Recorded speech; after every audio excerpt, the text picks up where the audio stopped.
The Sergeant at Arms is directed to make a proclamation. All persons are commanded to keep silent under pain of penalty while the impeachment court is in session for the trial of Vice President Sara Zimmerman Duterte. The impeachment trial of Vice President Sara Zimmerman Duterte is hereby called to order. We shall be led in prayer by Senator Judge Vicente C. Soto III. Almighty and merciful God, we come before you with humility as our nation enters a solemn and consequential moment in the impeachment proceedings. We pray that you guide every person entrusted with this constitutional process, especially each senator who will sit as a judge. Grant us who are gathered in this august chamber integrity, good faith, courage, and sound judgment. Keep our hearts free from political pressure, personal interests, prejudice, anger, and fear. May we seek not what is convenient or popular, but what is right, just, and faithful to the truth. Dear Lord, Father God, remind each of us that our duty is not to any individual, party, or faction. Our duty is to you, to the Filipino people, and to the Constitution. Give us the wisdom to weigh the evidence carefully, the fairness to listen with an open mind, and the courage to make decisions according to our conscience and the law. May truth prevail over rumor, facts over speculation, justice over politics. Let every proceeding be conducted with dignity, fairness, and respect for the rule of law. Dear Lord, protect our country from division and hatred. Give our people patience, discernment, and faith in the proper institutions of our republic. May your wisdom guide us, may your justice lead us, and may your truth prevail. Amen. Amen. The Clerk of Court will now call the roll. Roll call of members. Senator Judge Aquino. Senator Judge Cayetano Alan. Senator Judge Cayetano Pia. Senator Judge De La Rosa. Senator Judge Ejercito. Senator Judge Estrada. Senator Judge Go. Senator Judge Ontiveros. Senator Judge Lacson. Senator Judge Lapid. Senator Judge Legarda. Senator Judge Marcoleta. Senator Judge Marcos. Senator Judge Padilla. Senator Judge Pangilinan, Senator Judge Soto III, Senator Judge Tulfo Erwin, Senator Judge Tulfo Rafi, Senator Judge Villanueva, Senator Judge Villar Camille, Senator Judge Villar Mark, Senator Judge Zubiri, the presiding officer, Senator Judge Escudero, Senate President Gatchalian. With 18 senator judges present, the chair declares the presence of a quorum. In accordance with the rules of procedure in impeachment trials, the chair now recognizes the duly elected presiding officer to preside over the proceedings of the impeachment court. Thank you, Mr. Senate President. If there are no objections, we shall dispense with the reading of the Journal of the Senate Citizens and Impeachment Court dated August 5, 2026, and shall consider the same as approved. The clerk of court will please call the case before the impeachment court. Case number 004-2026 in the matter of impeachment trial of Vice President Sara Zimmerman Duterte. Appearances of the parties. Thank you for that, counsel. Let's now move on. Call your witness, Attorney Kapunan, Attorney Lorna. Clerk of court is directed to kindly escort or assist Ms. Eileen May Del Ocampo to the witness stand. Your Honor, would like to call our witness, Ms. Eileen May L. Del Campo.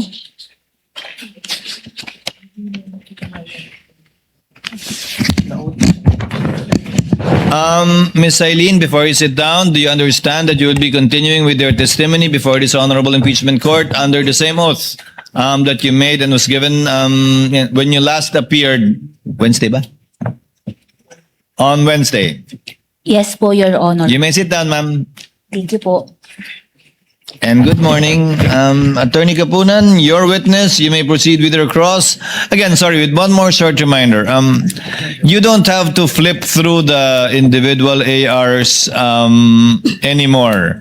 We understand that, Attorney Kapunan. We will rely on her table and or summary for the meantime, unless there is a specific AR that you want her to identify and read for the record, then she may simply look at that particular one. But no need to flip through the entire 4,492 ARs just to show that she indeed prepared her table and summary based on the ARs. That is deemed understood already by the court. You may proceed, Attorney Lorna. With the permission of this honorable court, good morning. Good morning to the presiding officer, to the impeachment judges, and good morning, counsel, Good morning. the respondent. Good morning, Madam Witness. Good morning po. Are you would you like to come closer to the mic? Parang nagkwekwentuhan lang tayo, no? Be comfortable, okay? Apo. Now, we will continue with where we broke off at the last hearing, when you were here and we had preliminary questions, no?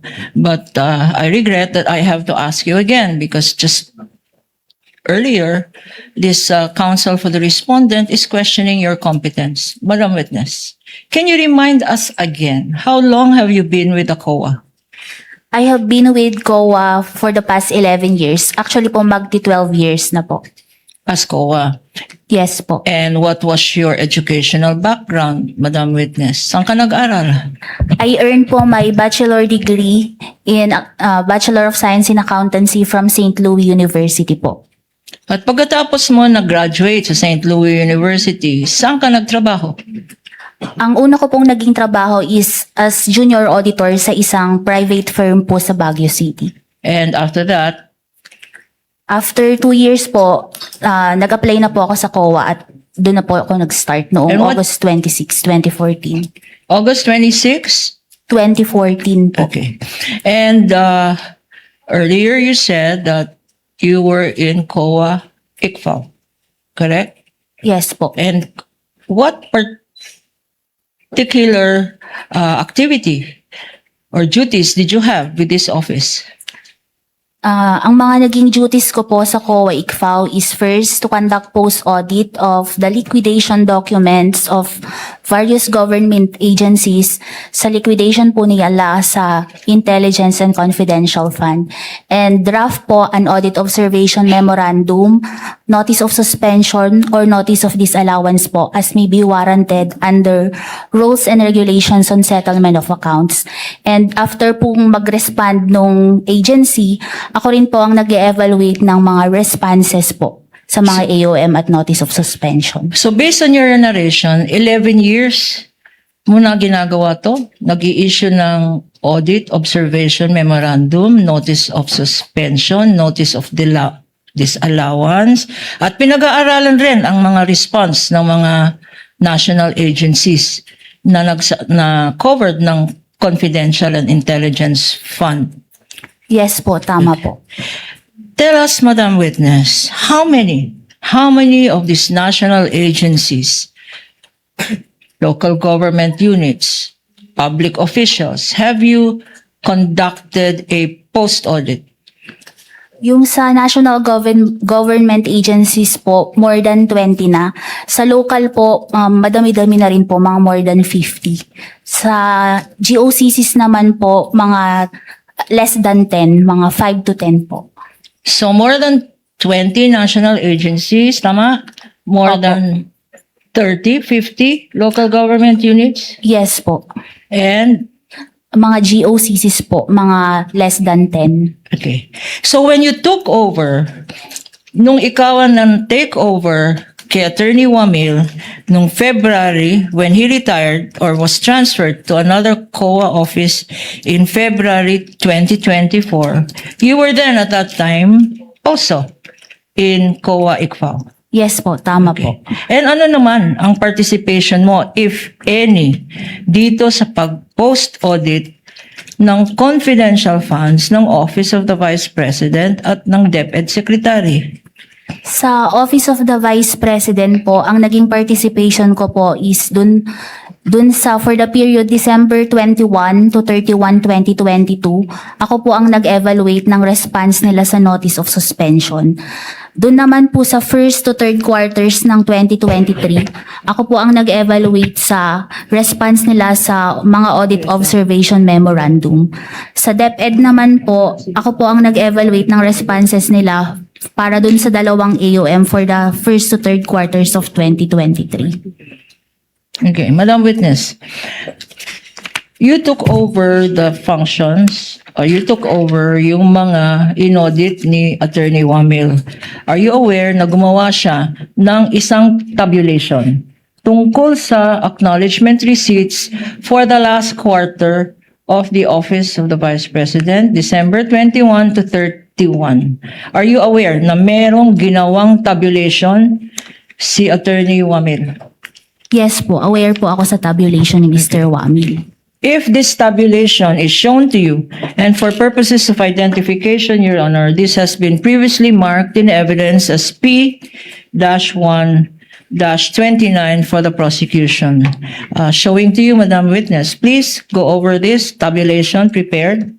And may we ask permission for our Associate Attorney J. De La Cruz to be allowed to present this to the witness. Assisting counsel of the parties may approach.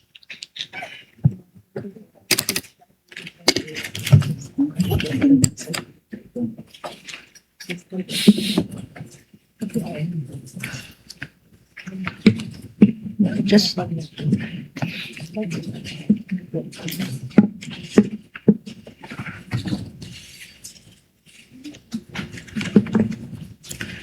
for the record, Your Honor, the witness is going over the tabulation submitted and marked by by Attorney Wamil, and it is Exhibit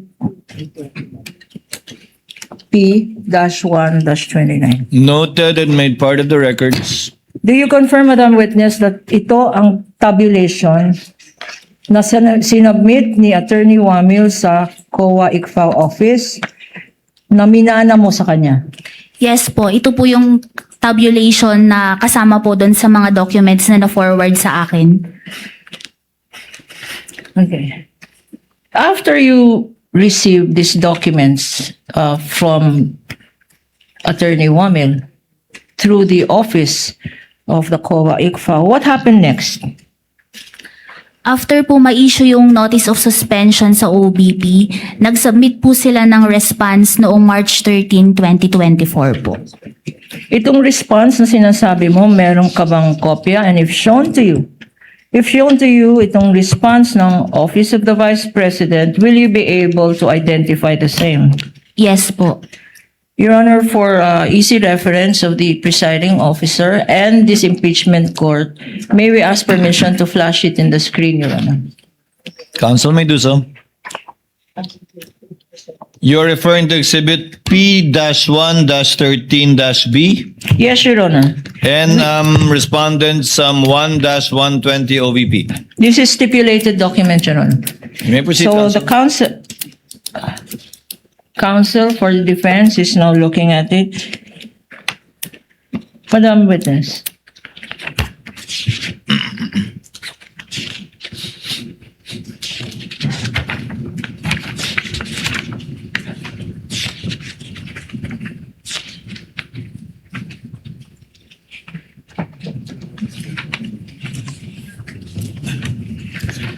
Having gone over this document, Madam Witness, ito ba yung sinasabi mong letter response ng Office of the Vice President? Yes po, ito po yung same copy ng response ng OBP sa notice of suspension. I will now show you, Counsel, JVD. I will now show you the second page of this letter, Madam Witness, being flashed on the screen. Please look at the second page. In particular, we have what appears to be certain signatures. Mga signature na nandyan sa second page ng response ng Office of the Vice President. If shown to you, Madam Witness, would you be able to identify the signatures? Yes po. Okay. There is a signature appearing on top of the name Attorney Sulaika Sulweka. Attorney Lopez. There is a signature appearing above the name Attorney Sulaika Lopez. Would you be able to identify that signature? Yes po. Bakit, Madam Witness? Kasama po kasi dun sa sinubmit sa liquidation documents na nabigay sa akin, na turnover sa akin, yung list ng signatories po ng OVP. At kasama ba doon ang signature ni Attorney Suleika Lopez? Yes po. There is another signature here appearing atop the name Lemuel Ortonio. Please go over this signature and tell us if you are familiar. Nakikilala mo ba tong signature ng isang Ortonio sa dokumentong ito? Yes po. Why, Madam Witness? Kasama din po ito dun sa list ng specimen signature na nasubmit po sa amin dun sa liquidation documents nila. Okay. And pag alam mo, sino ba itong Attorney Sulaika Lopez? Based po dito sa dokumento na to, siya po ang Chief of Staff ng OBP. Okay. Undersecretary po at Chief of Staff. Ito naman Mr. Lemuel Ortonio. Sino naman itong Lemuel Ortonio na to? Based po sa document, siya po ang Assistant Secretary and Assistant Chief of Staff. Sa letter response na to, na-identify mo, may nakalagay, meron bang naka-attach dito sa letter response? Yes po, nag-attach po sila ng list of 105 activities ng Office of the Vice President for the period December 13 to 31, 2022. First quarter ng Fourth quarter ng 2022. Specifically, December 13 to 31, 2022. At if we show you this list of activities na inattach sa letter response, will you be able to identify this? We are flashing on Yes the po. screen, Your Honor, a list of activities which is an attachment to the letter response of the OVP, Exhibit P-1-13B. Whereat yung listahan allegedly ng mga activities ng OVP ay naka-enumerate. Tell us, Madam Witness. Show us.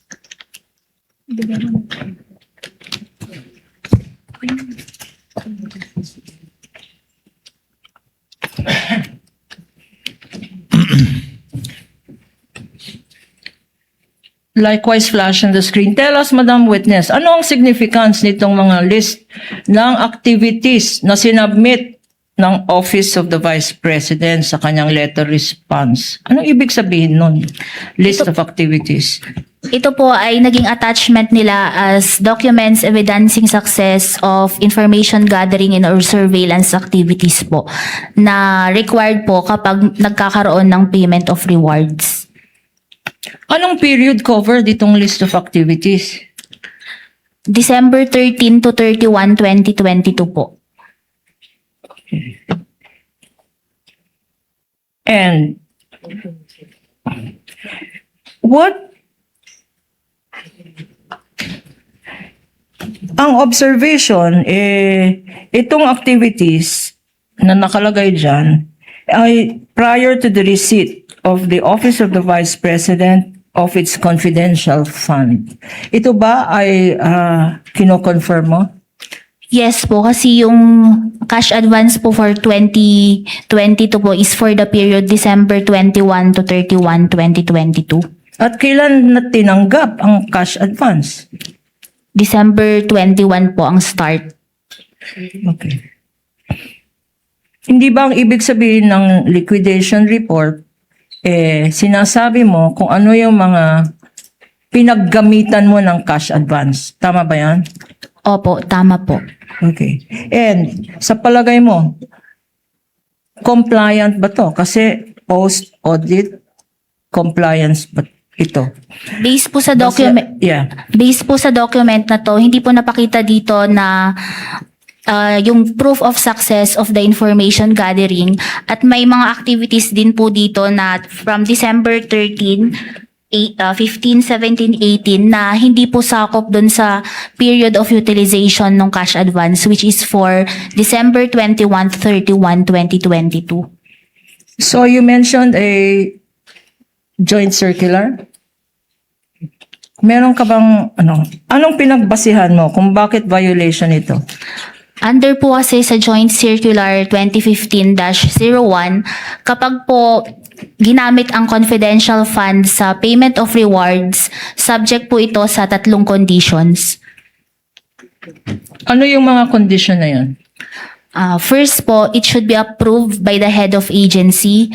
Pangalawa po, it should be supported with documents evidencing success of the information gathering and or surveillance activities on account of the information given by the informer. And yung last po is, it should be directly related sa confidential activities ng agency po. Okay, so ano dyan sa requirements ang sinasabi mo hindi sinunod ng Office of the Vice President? Ito po kasing listahan na to, sinabit nila as proof of success of information gathering to support the payment of rewards. Pero based po sa documents na to, hindi po namin nakita yung particular accomplishment. Okay, nakalagay sa dokumento examples ng activities ng Office of the Vice President for the confidential funds. Pakibasa nga for the record, no? Kasi tama ba yung basa namin? May tree planting, gift giving. Please read for the record, Madam Witness. Ano yung sinasabing pinaggamitan ng confidential funds? Dito po sa December 13, 2022, Department of Education 2022 Partners Appreciation Night in Mandaluyong City, Metro Manila. December 15, Sandali. Appreciation Night. Opo. Sa pagkaintindi mo, confidential activity ba yan? O nasa listahan ba yan Your Honor, ng confidential activities base sa joint circular? Based po dun sa enumeration kung saan gagamitin ang confidential fund, hindi po ito nakasama doon. Basahin mo pa yung iba. So hindi. Ano pa yung iba? December 15, 2022, Knights of Rizal Supreme Council, 60th year of the Institute in Baguio City, Youth Campaign on Patriotism. Meron din po Compliant ba to sa listahan? based po sa joint circular, hindi po ito nakasama dun sa mga activities po under 4.8 kung saan pwedeng gamitin ang confidential fund. Basahin mo nga lahat ng activities na yan for the record at sabihin mo kung compliant ito. Kung ito ba mga activities ay pinapayagan bilang liquidation ng confidential funds. Meron po dito December 17, 2022, Christmas activity in Happy Land, Tondo, Manila. Christmas activity and exploration meeting of Extension Office Barangay 101 in Tondo, Manila. Consultation with Barangay Chairman ng Manila in Manila. Pasasalamat and update meeting TODA in Barangay Batasan Hills, Quezon City. May mga activity tipo dito na pasasalamat, coordination meeting. May mga tree planting po, distribution of wheelchairs, gift giving, medical mission, at iba pong activities ng mga satellite offices po ng Office of the Vice President. Sa joint circular na minention mo, can you remind us, ano ba talaga ang definition ng confidential funds?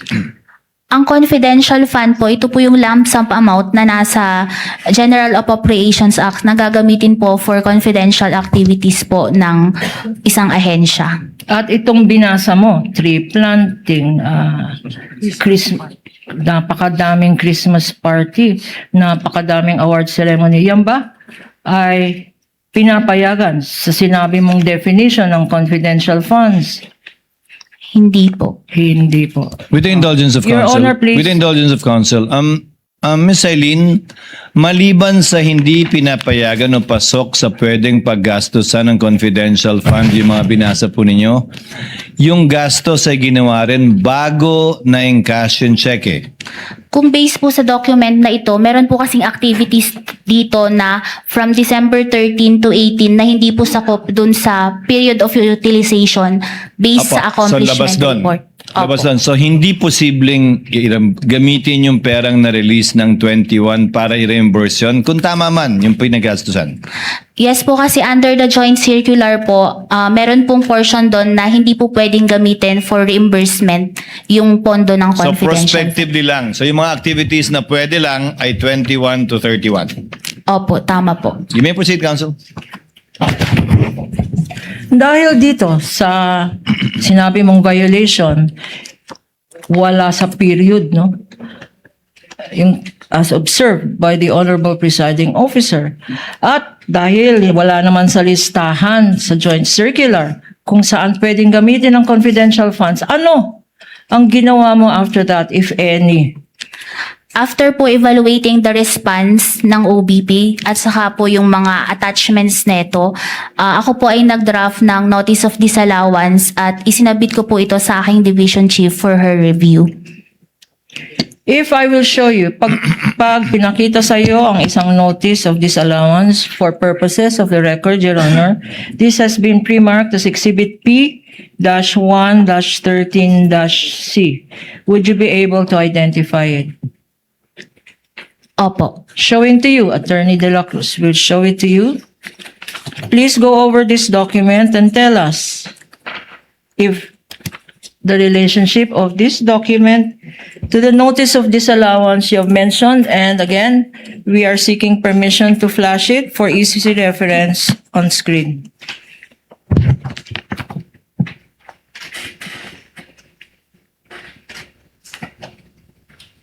Opo, yun po yung same copy ng notice of disallowance na inisyo namin sa Office of the Vice President. Please look, Counsel, please look at this notice of disallowance. There is a signature there. On top of the name Nilda B.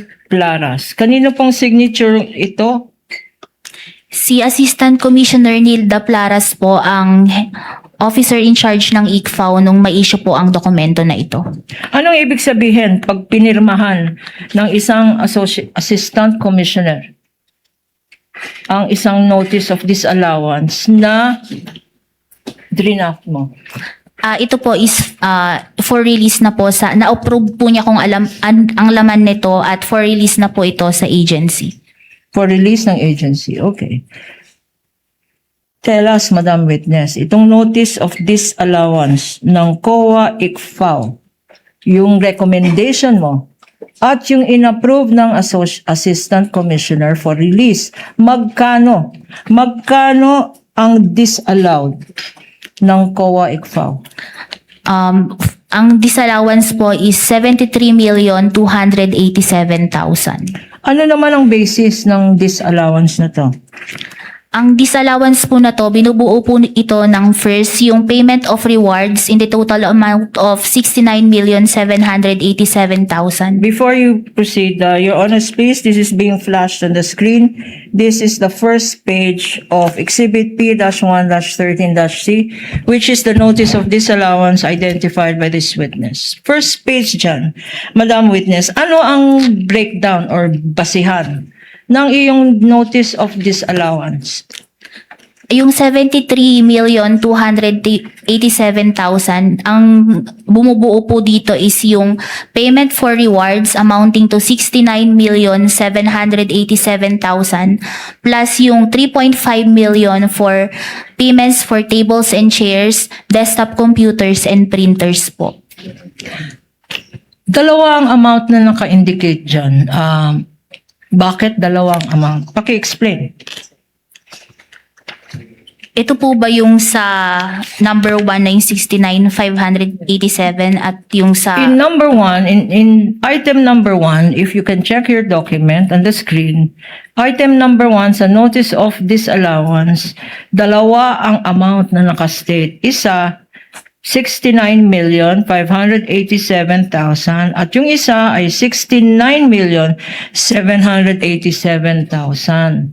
Ito ba ay typo, discrepancy?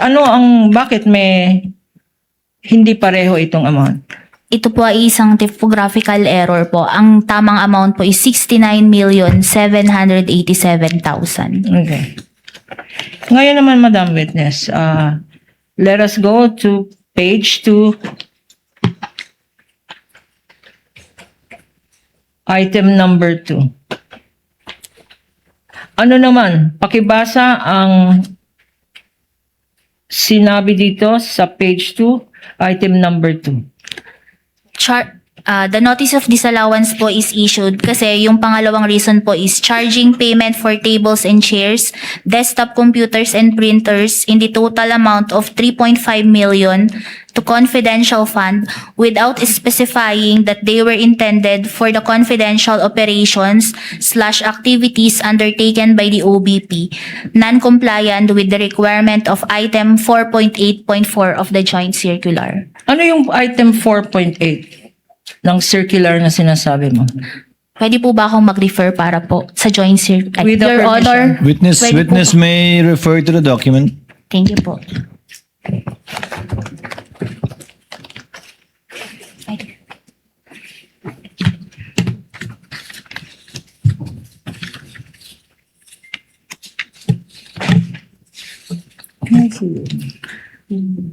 Based po sa item 4.8.4 ng Joint Circular, purchase or rental of supplies, materials, and equipment for confidential operations that cannot be done through regular procedures without compromising the information gathering activity concerned.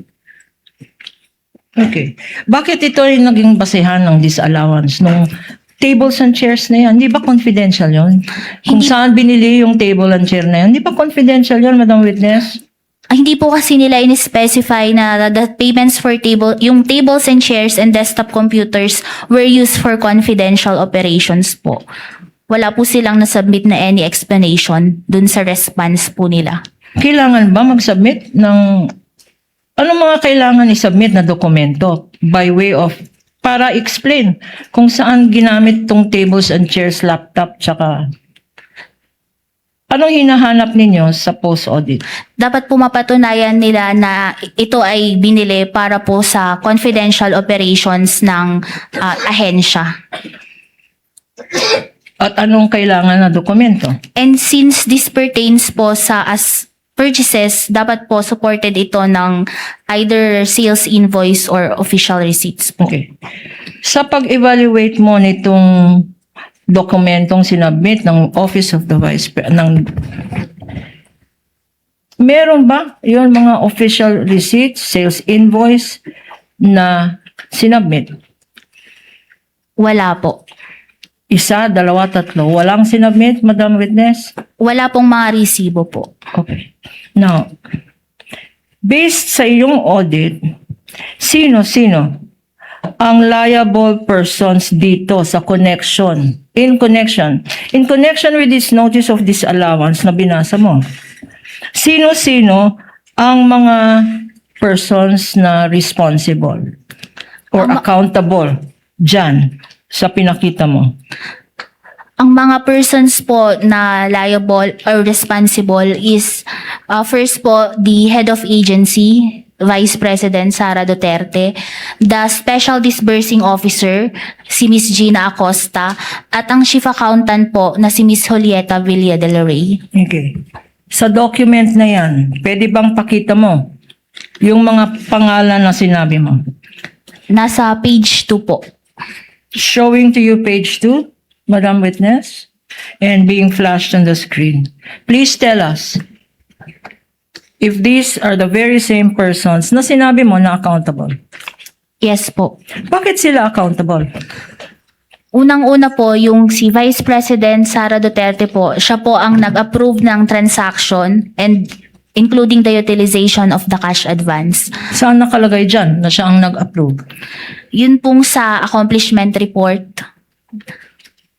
And then, kay Ms. Gina Acosta naman po, dahil siya ang Special Disbursing Officer and she disbursed po the cash advance.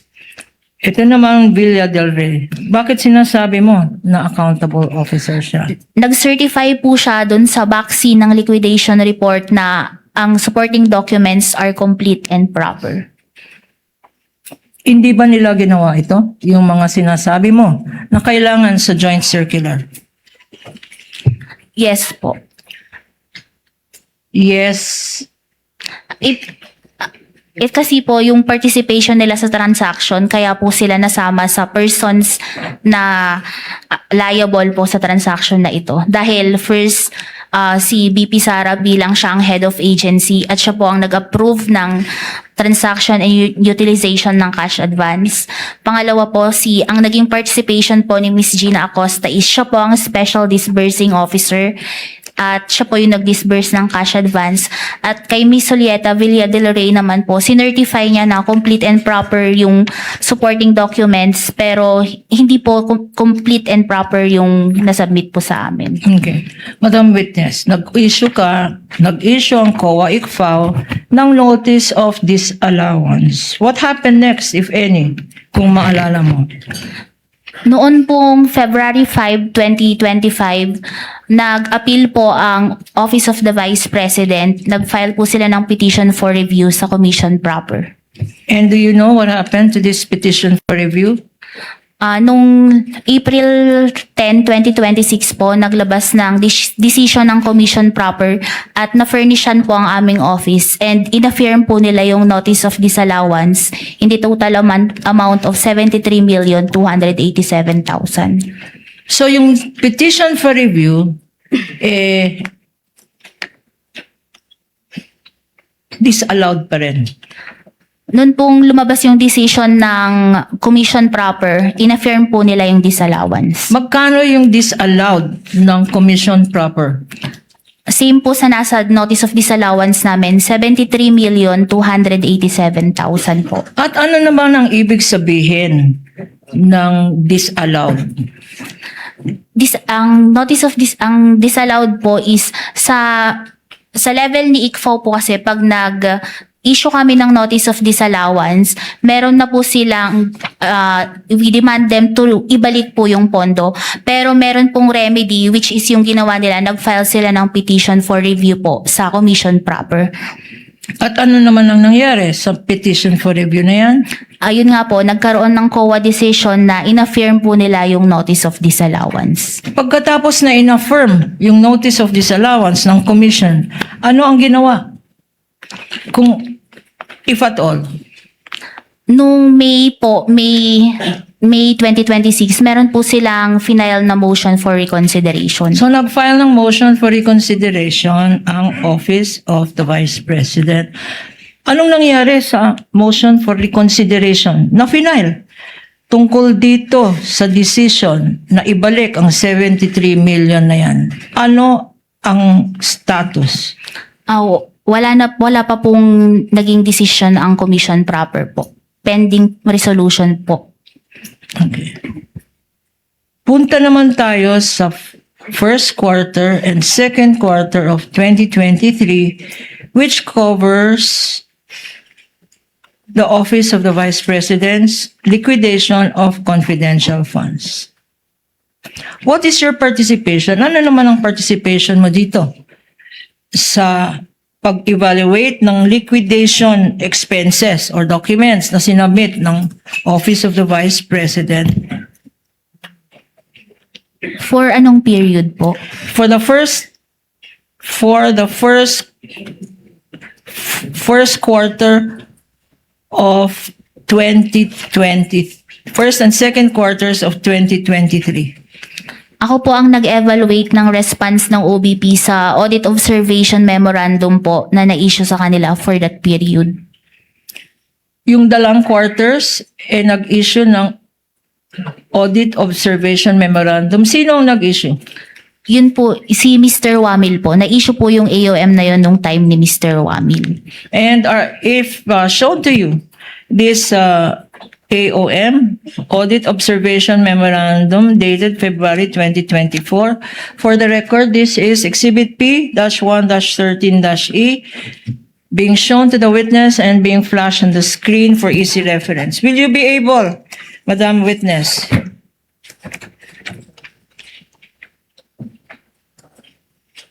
to identify the same, Your Honor? For the record, this is a stipulated document. Yes po.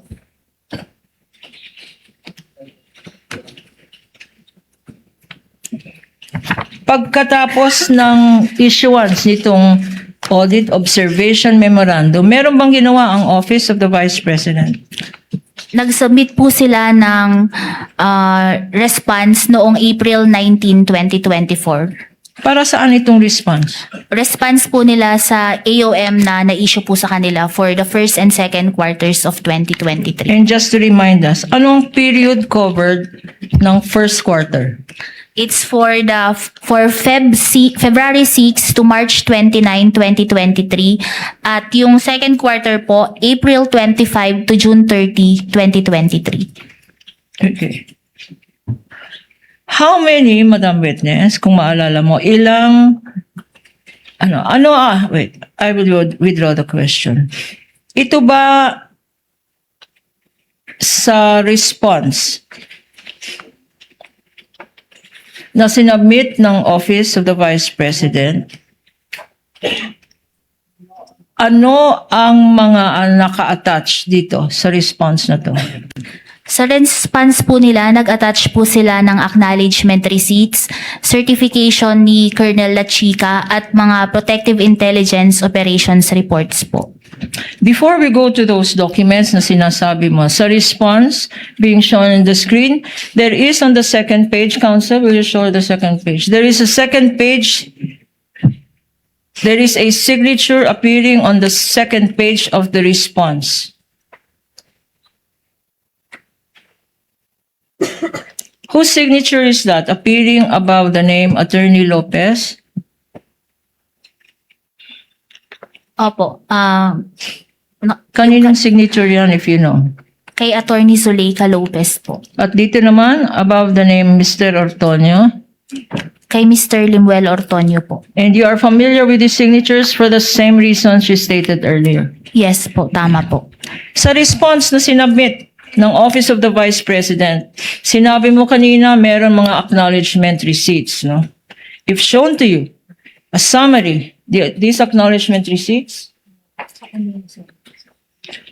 How many acknowledgement receipts were attached to the response for the first quarter of 2023? Yung sa first quarter po ng 2023 is 519. 519 acknowledgement receipts. At sinabi mo kanina, this covers the period February 6 to March 29, 2023. Tama? Opo, tama po. Okay. Sa second quarter of 2023, ilan naman ang acknowledgement receipts ng sinubmit ng Office of the Vice President? 530 po. So pag total number ng acknowledgement receipts for the first quarter and second quarter is how much? 1,049 po. Okay. At Madam Witness, if shown to you these acknowledgement receipts or a summary,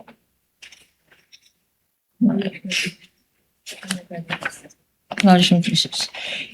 If shown to you certified true copies of these acknowledgement receipts, would you be able to identify the same? Yes po.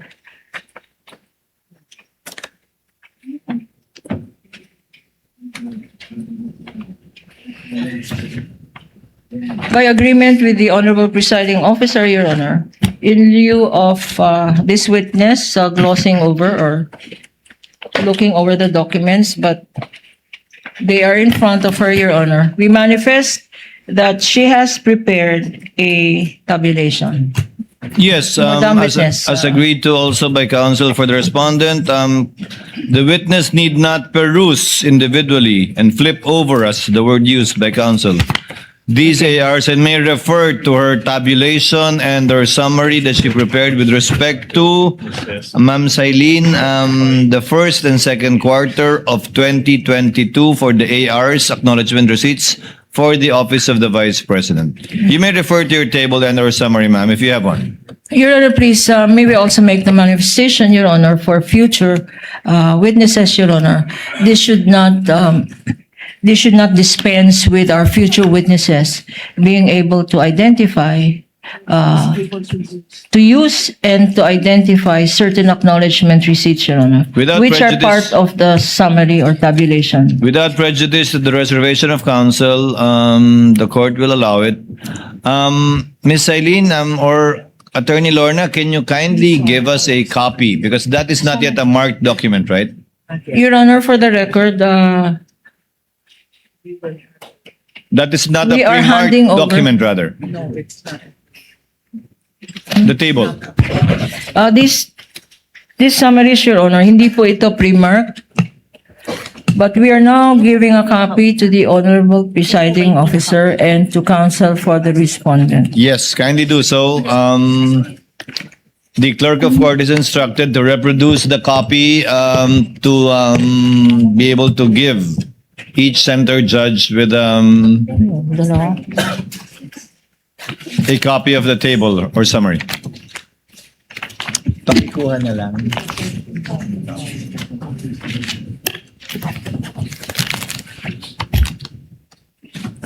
Pa-photocopy natin para For the record, Your Honor, while our witness is perusing this document, we have given a copy of what she is going over, both to the presiding officer through the clerk of court, Your Honor, and to the respondent's counsel.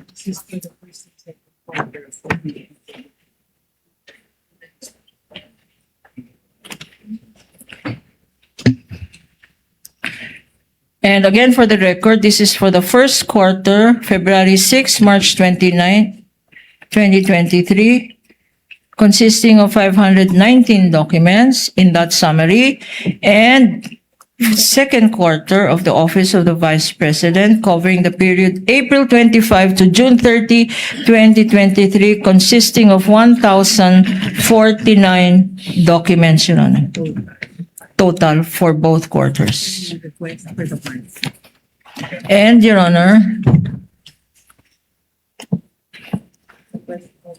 we will be requesting through the clerk of court, Your Honor, at some time, that this be marked as exhibit. No. The tabulation being identified by the witness be identified for the first quarter as P-1-30-Q-1 and series. And the tabulation for the second quarter be marked as exhibit P-1-31-Q and series, Your Honor.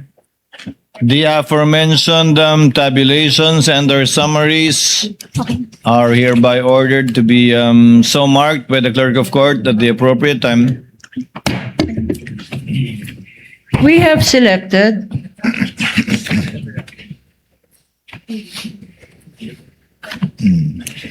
for the first and second quarter, Your Honor, we have selected for better appreciation of the Honorable Presiding Judge and our Senator Judges, Your Honor.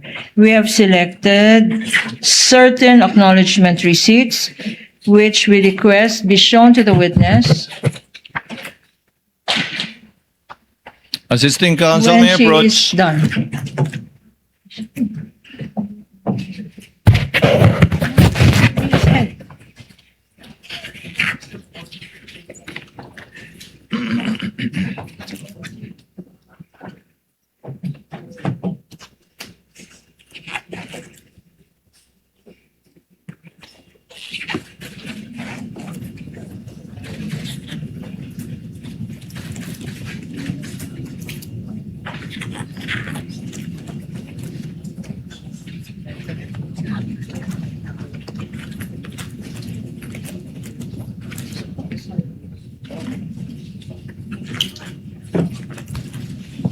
Madam Witness, just look at the summaries, please.